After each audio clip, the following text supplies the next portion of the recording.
So guys, जैसा कि हमने पिछले एपिसोड में देखा कि यान फेंग से फाइट करते हुए युआओ की मेंटल पावर खत्म होने वाली थी। उसने वांग क्यू के सोलो टीयर्स सोल वेपन की मदद से अपनी पावर रिकवर कर ली। फिर अब हम युआओ को देखते हैं, वो वांग क्यू के सोल वेपन की मदद से गोल्डन ड्रैगन सोल को वुतोंग की मार्शल सोल के साथ कंबाइन कर देता है, जिससे पर्पल गोल्ड बटरफ्लाई ड्रैगन अवतार सामने आता है। एल्डर जिंग कहते हैं कि पिछले कंपटीशन में युआओ और वांग डोंग ने अपने 4 फ्यूजन सोल स्किल की मदद से काफी तबाही मचाई थी, पर यह फ्यूजन सोल स्किल उन 4 स्किल्स में से नहीं, यह कोई दूसरी फ्यूजन स्किल है जिसे इन दोनों ने पहली बार इस्तेमाल किया। जूजी कहती है कि कहीं ऐसा तो नहीं है कि मेन बॉडी मार्शल सोल की सेकंड अवेकनिंग की वजह से मार्शल सोल फ्यूजन स्किल में बदलाव आ गया, पर मैंने आज से पहले ऐसा होते हुए नहीं देखा। अचानक टेंग दाई सुप्रीम कुलड्रोन के सरप्रेशन से निकलकर जियो जियो पर हमला कर देता है। केतो अपनी सोल कैनन्स की मदद से टेंग दाई को रोकने की कोशिश करता है, पर सोल कैनन्स के अटैक से उस पर कोई फर्क नहीं पड़ता और वो केतो पर हमला करने लगता है। लेकिन बटरफ्लाई ड्रैगन अवतार अपने स्पिरिचुअल प्रेशर की मदद से उसे जमीन पर गिरा देता है और पर्पल गोल्ड फायर से उस पर अटैक करता है, जिसकी वजह से टेंग दाई की बॉडी जलकर राख बन जाती है। बटरफ्लाई ड्रैगन अवतार के अंदर से पावरफुल एनर्जी निकलकर आसमान में जाती है, जिसे देखकर ड्रैगन एम्परर डुलुओ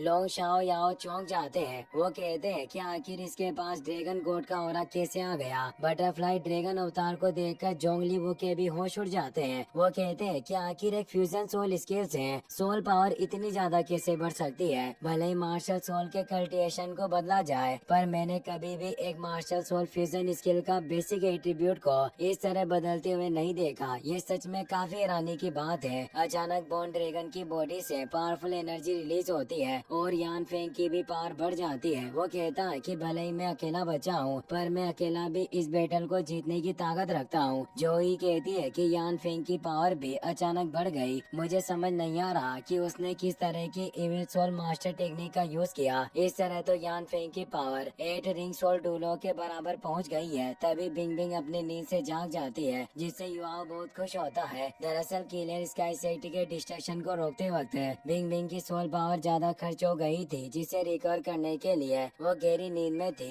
चीफ रेफरी सोचते हैं कि सिर्फ यान फेंग ही नहीं, बल्कि युवाओं और वांग डोंग भी इस फ्यूजन सोल स्किल की मदद से 8 रिंग सोल डूलो के लेवल पर पहुंच चुके हैं। 10,000 सालों में पहली बार सोल फाइटिंग कंपटीशन में ऐसा देखा गया। बॉन ड्रैगन बटरफ्लाई ड्रैगन अवतार पर अटैक करने के लिए आता है, मगर बटरफ्लाई ड्रैगन अवतार अपने एक फिंगर से उसे रोक देता है। वो तेजी से बॉन ड्रैगन को पीटने लगता है, जिसकी वजह से बॉन ड्रैगन की हालत खराब हो जाती है और वो जमीन पर जाकर गिरता है। इससे यान फेंग को बहुत गुस्सा आता है और वो अपनी इविल फायर की मदद से खुद की पावर बढ़ाने लगता है। बिंग बिंग युवा से कहती है कि तुम्हें संभल कर रहना होगा। उसने इविल आइस की पावर को सोल फायर के साथ कंबाइन किया है, जिससे उसकी कोल्ड फ्लेम अल्टीमेट आइस जितनी पावरफुल बन चुकी है। बटरफ्लाई ड्रैगन अवतार extreme purple dragon emperor break से यान फेंग पर हमला करता है, पर यान फेंग अपने कोल्ड फ्लेम की मदद से उसका अटैक फेल कर देता है। युवा सोचता है कि यान फेंग भी मैन एंड नेचर के स्टेट पर पहुंच चुका है, अब उसे हराना काफी मुश्किल होगा। हमें सोच समझकर आगे बढ़ना होगा।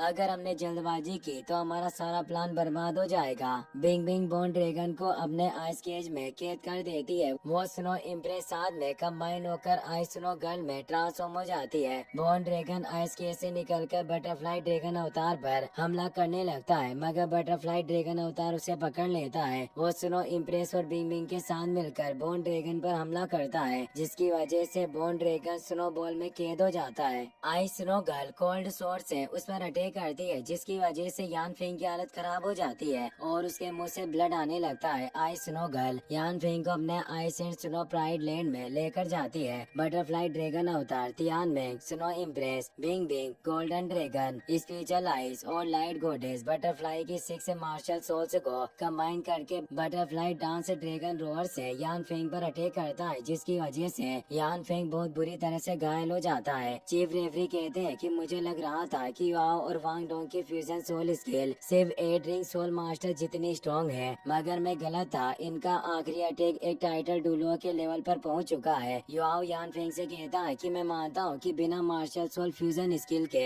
हम तुम्हारा मुकाबला नहीं कर सकते और बिना किसी शक के तुम इस कंपटीशन में सबसे स्ट्रॉन्ग ड्रैगन सोल मास्टर हो। यान फेंग की हालत बहुत खराब थी, वो अपने पैरों पर खड़ा भी नहीं हो पा रहा था, इसीलिए हार मानकर युवाओं से खुद को मारने के लिए कहता है। युवाओं कहता है कि अगर तुम्हारे पास बॉर्न ड्रैगन मार्शल सोल नहीं होती तो मैं बिना वक्त गवाए तुम्हें मार देता, पर इस वक्त मैं तुम्हें नहीं मारना चाहता। वुतोंग कहती है कि अगर तुम्हारे अंदर 10,000 साल पुराने बॉर्न ड्रैगन टूलों का जरा भी अंश बचा है तो तुम्हें अपना रास्ता बदलना होगा ताकि तुम दूसरे बॉर्न ड्रैगन टूलो बन सको। ये बात सुनकर यान फेंग की आंखों में आंसू आ जाते हैं और वो जोर जोर से हंसने लगता है। वो कहता है कि तुम सही कह रही हो, मैं बॉर्न ड्रैगन का वंशज बनने के लायक नहीं, इसीलिए अब मैं आगे कल्टिवेट नहीं करूँगा। यह कहकर अपने कल्टिवेशन कोर को डिस्ट्रॉय कर देता है। इससे जोंगली वू को काफी गुस्सा आता है। वो कहते हैं कि मैंने यान फेंग को आगे बढ़ाने में अपनी पूरी जिंदगी खर्च कर दी, पर उस बेवकूफ ने पल भर में मेरी जिंदगी भर की मेहनत बर्बाद कर दी।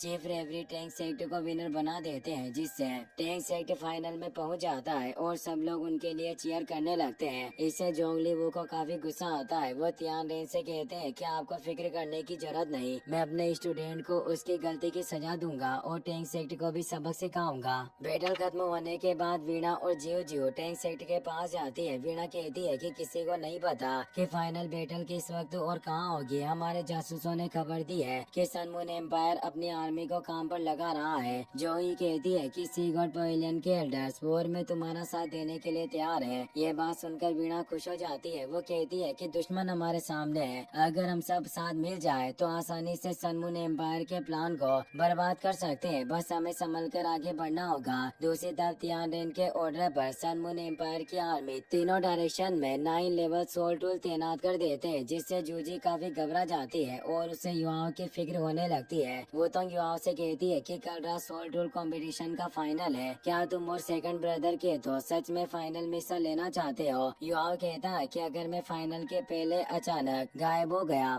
तो इससे शीशुई अलायंस के मेंबर्स अलर्ट हो जाएंगे और हमें बाकी इन्फॉर्मेशन नहीं मिलेगी। वो तो कहती है कि मैं जानती हूँ कि तुम हर एक चीज की प्लानिंग करके आगे बढ़ते हो, पर इस वक्त हम सन मून एम्पायर में है और हर तरफ हजारों दुश्मन है। अगर हमने जरा सी भी गड़बड़ की तो मुझे डर है कि हमारे साथियों की जान खतरे में पड़ जाएगी। फाइनल में जाने से पहले तुम्हें मुझे वादा करना होगा कि तुम सबसे पहले अपनी सेफ्टी पर ध्यान दोगे, उसके बाद इंफॉर्मेशन इकट्ठा करोगे। अगर तुमने कोई बेवकूफी करने की हिम्मत की तो मैं तुम्हें माफ नहीं करूंगी। युवाओं कहता है कि मैं जानता हूँ कि हम दुश्मनों से घिरे हुए हैं, इसीलिए मैं हमारे सन मून एम्पायर से सही सलामत बाहर निकलने का रास्ता ढूंढ रहा हूँ ताकि वो शुरू होने पर हम सब बिना परेशानी के यहाँ से बाहर निकल सके। यह कहकर दोनों ऑरेंज खाने लगते हैं। प्लेट में उन्हें जूजी का लेटर मिलता है, उसमें लिखा था कि जितनी जल्दी हो सके सन मून एम्पायर से बाहर निकल जाओ वरना तुम जिंदा नहीं बच सकोगे। जूजी का लेटर देखकर युवा हैरान हो जाता है। वो तो कहती है कि इस वक्त जूजी सन मून एम्पायर की क्राउन प्रिंसेस है, पर फिर भी वो तुम्हें लेटर देने की हिम्मत कर रही है। इसका मतलब यही है कि सन मून एम्पायर में सच में कोई बड़ी वॉर शुरू होने वाली है। युवा कहता है कि जूजी ने जो कुछ भी लेटर में कहा है वो सारी बातें टीचर जो की इंफॉर्मेशन से जुड़ी हुई है। टीचर जो ने बताया था कि सन मून एम्पायर ने ईस्ट,